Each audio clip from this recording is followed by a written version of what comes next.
News status AI channel पर आपका स्वागत है। आज हम बात करेंगे भारत की एक अनोखी नदी नर्मदा की, जो अन्य नदियों के विपरीत पूर्व से पश्चिम की ओर बहती है। आखिर क्यों है इसकी धारा उल्टी? हम करेंगे इसका वैज्ञानिक और धार्मिक विश्लेषण। मैं हूं आपकी होस्ट और चलिए शुरू करते हैं।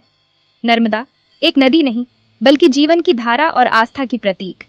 लेकिन क्या आपने कभी सोचा है कि नर्मदा नदी क्यों बहती है उल्टी दिशा में? इस प्रश्न का जवाब छिपा है एक अनसुनी कथा में।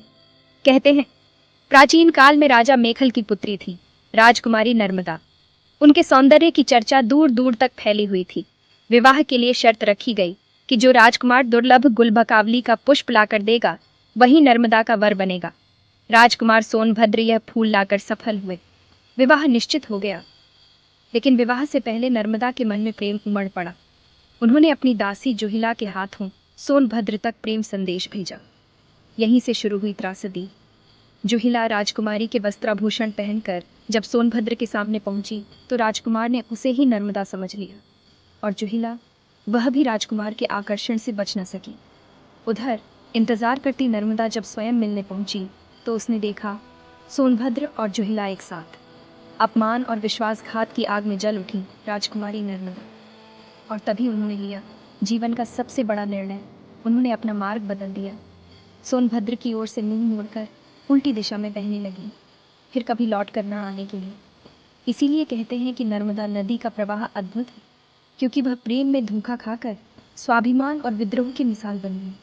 लेकिन अब जानते हैं कि विज्ञान क्या कहता है। नर्मदा नदी पश्चिम की ओर क्यों बहती है? नर्मदा नदी विंध्याचल और सतपुड़ा पर्वत श्रृंखलाओं के बीच एक रिफ्ट वैली में बहती है।